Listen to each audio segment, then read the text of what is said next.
Hello guys and welcome to RunGB's Fighter Combat School. This is going to be a very brief, well not very, it's going to be a brief introduction and an explanation to the ammo loads in the game. One of the new things in patch 1.29 is the new different ammo belts you can select for your planes and that you unlock with experience in a given plane. I know a lot of you don't know exactly which is the meaning of each round in the tooltip, and well, we are going to see that today, and we're going to see that now exactly what each round does and how it works, and well, then we'll see in the game how they are implemented. So there you go, there's a list I made myself, so you can see the different ammo types and how do they work. There are four basic kind of ammunitions: AP, IT, I, and Tracer, which is armor piercing, high explosive, incendiary, and tracers. The effects are pretty much intuitive. Armor piercing is going to punch through hardened objects and in very big calibers through armor. HE is going to explode on contact or shortly after hitting an enemy structure. I means incendiary, and this requires clarification. Incendiary doesn't mean you are firing a magma bolt. It's not that. You are not firing a napalm round that sets instantly on fire anything you are hitting. Incendiary compounds in World War II ammunition were made of chemical compound that just fired, deflagrated or bursted. The word is bursted. That it bursted when in contact with a liquid. So a round with I compound, with incendiary compound, if hitting I don't know, a tail or a wing, would do nothing. Just act like a standard round and penetrate and do nothing else. But if that round would hit a fuel tank and enter contact with the liquid inside, which is the fuel, then the chemical compound would burst, and there was a very high chance of the fuel tank getting on fire. So incendiary rounds, what do is, if you hit a fuel tank, they have a much higher chance of setting it on fire. But that doesn't mean that if you hit a wing, it's going to burst. It's not a magma bolt. T is tracer. It's just a standard round with a tracer compound that leaves a mark of where the bullet is traveling. So you can see where you are aiming, where the bullets are going. So those are the four basic ammo types. Now we have combinations. They were, and they are in the game, different types of rounds that combine some of these effects, but they have a smaller effect on their than a specialist round. Let's explain this. Combinations have mixed effect, but each single effect is less powerful than in a specialist round. For instance, HEI, high explosive incendiary. This has, well, I mean, if you take a HE round and a HEI round, you'll notice that there's a given space for chemical compounds for the high explosive or the incendiary round.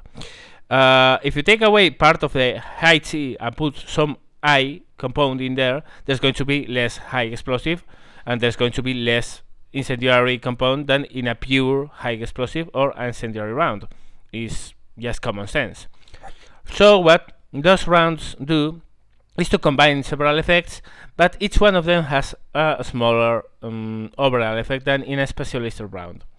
So there are a lot of different combinations. I'm putting here 3 of them just for showcase, but there are a lot of them. There are height explosive incendiary, armor piercing incendiary, armor piercing incendiary tracer, high explosive incendiary tracer, high explosive tracer, armor piercing tracer. There are a lot of combinations. So just go with the 4 first and recognize what they do. Usually it's AP or IT and then I or T or both IT.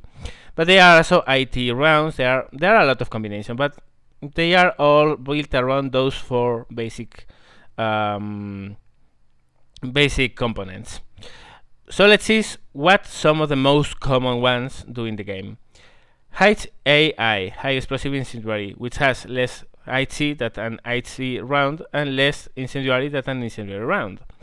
HPI, Armor Piercing Incendiary, has a lesser effect on armor piercing than a pure armor piercing round and less incendiary than a pure incendiary round, but mixes both. Then you have Armor Piercing Incendiary Tracer, which has less AP effect than API because there's a little more space you have to take for the tracer compound, and less incendiary than API, but add tracers. So yeah, and then you can do any combination and know what the round does just by looking at the different combinations. There's a special round I didn't include here, and I think it's present in the Hispano canons only, which is Ace AP, which means semi-armor piercing. That's like armor piercing, but not as strong. The other, I haven't spotted it in other weapons. And then we have specialist AP rounds. These are present in, for instance, the German 37mm BK2 cannons in the BK 3.5 cannons in the Junkers G, the Stuka G, or in the 50mm cannon on the Messerschmitt 410, which is APCR, which means armor piercing APCR, not APRC. Sorry, this is a book. Is armor piercing composite reheat. This means that an AP round with a nucleus of a very, very, very dense material, which in World War II used to be tungsten. In modern day, you have uranium depleted rounds, for instance. They are very, very, very high density rounds that tend to have a very good armor piercing properties. These rounds are to use against tanks or hardened structures. I haven't tried to, but I guess a 50mm cannon with this round might be able to knock out I don't know, a pillbox, but a light pillbox probably would be able to. Have to trust and try it, but I don't really know. But these things are specialists for very high penetrations. With these rounds, you'll be able to penetrate medium tanks and maybe heavy tanks from the sides and the rear. And they are, as far as I know, only present on very, very, very high caliber rounds with very good muzzle velocity, such as as I told you, the 37mm German, the 50mm German, and probably, I didn't check, but probably they are also present in the IL-2. But yes, those are more or less the different kind of ammos you are going to find in the game. And now you know how to recognize the effect of each round. Now let's see how they are implemented in the game. So you've seen exactly how each one of the ammunition types works.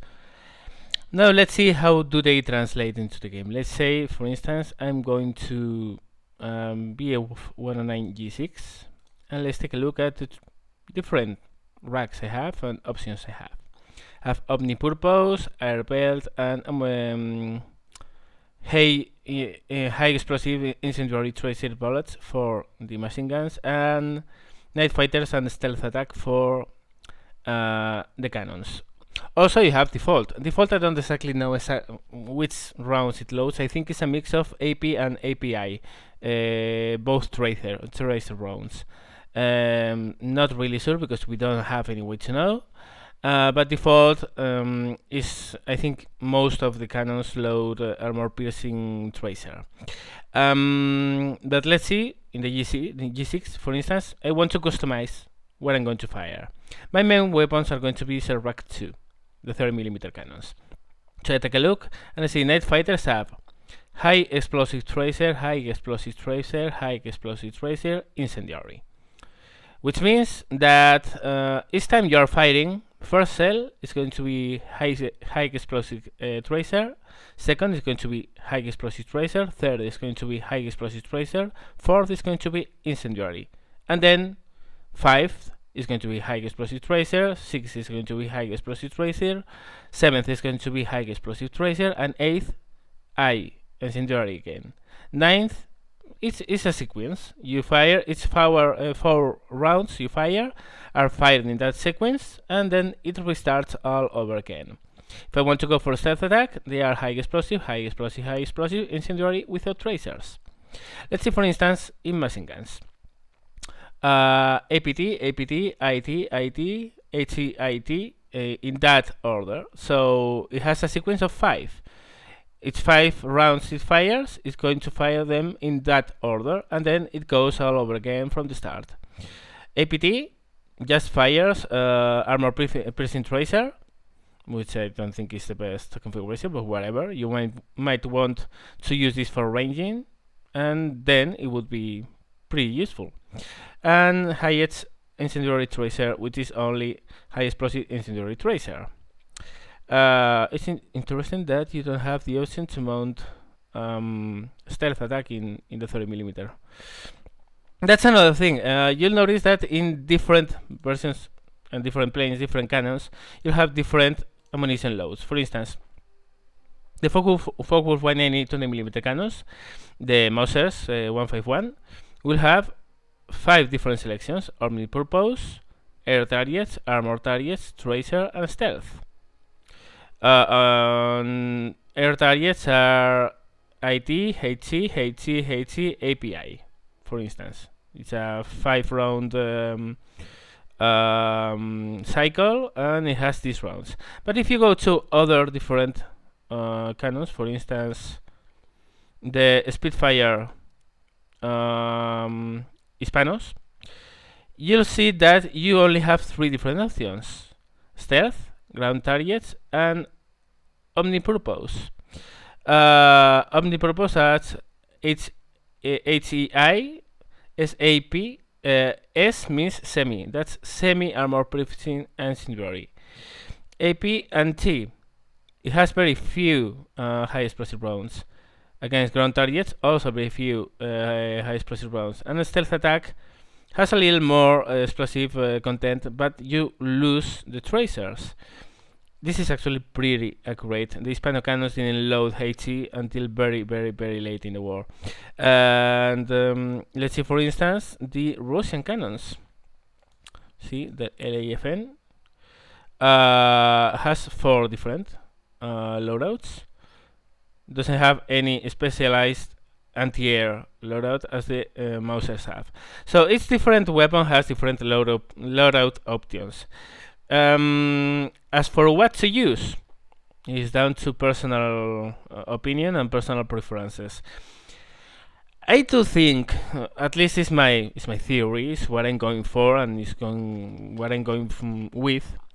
My theory is that you don't want the stealth attack ammunition, because I'm seeing a lot of people saying, "Wow, stealth attack, not tracers. That's cool. That's amazing. That's the end of the world." No.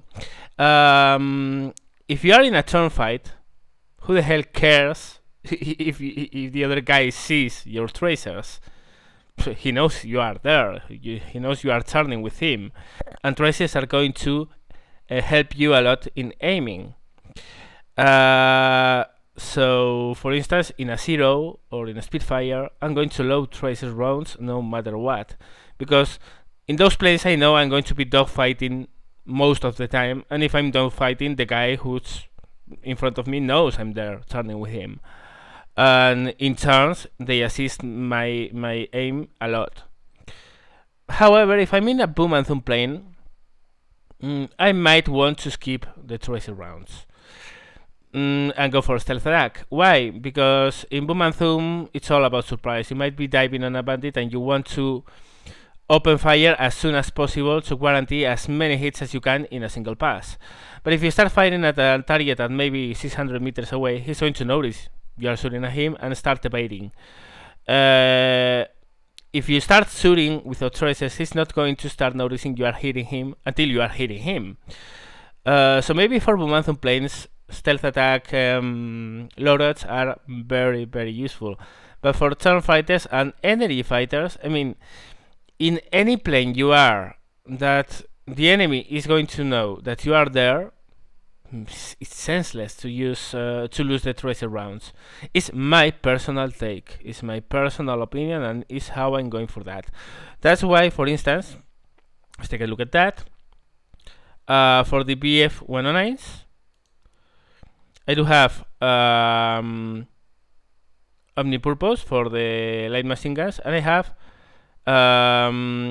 air targets for the cannons. I don't go for stealth attack. Why? Because if I'm in a BF 109 G2, I'm going to be energy fighting. And if I'm going to be energy fighting, the other guy knows I'm there because I'm energy fighting over him. But in the Focke-Wulf 180, which I use mostly as a Bumathum plane, you'll notice I have stealth attack loadouts. Why? Because in this, I'm going to be Bumathuming a lot, and the enemy is not going to know I'm there until he sees my tracers, and I don't want him to start evading too soon. So in the end, take a look at each one of your planes, take a look at the different loadout options you can put, and choose your preferred one. I mean, this is a personal opinion. I can't tell you this is better than that, because for some people, a loadout will work better than another. For some people, stealth is going to be the end of the world for every plane. For me, it's not. For me, I told you, I think turn fighters and energy fighters, tracers offer you a lot more than the drawbacks they have. But by any means, find the one that suits you and find the one that really does well with your flying style, and go for that. Yeah, I think that's mostly it for what regards to ammunition. There's one thing I want to remember you, if you haven't seen the forums yet. There's going to be a special. Don't know exactly the dates. Have to check that. But there's going to be a special soon that is going to make almost all the planes 80% cheaper for a couple days. So get your money, get ready for getting the planes you have unlocked and are very expensive. Finish your greens of the level you are at to get the next level and the next planes, because you're going to have a shot at a very, very, very cheap purchase of planes with the new economy that you'll know they'll have bumped the prices a lot. For instance, these three I'm going to take with that offer, and this one, because I haven't yet. I don't have a lot of money, and I'm not going to purchase any more gold. So there you go. Take the chance and just sweet up, because after the event, all the prices are going to stay put, and the prices with the new economy have gone really, really, really up. That's all for now. That's all for this video. Thank you very much for watching. I hope this helped, because I know a lot of people are lost with the ammunition types and loads and how they work. Thank you very much for watching, guys, and see you later.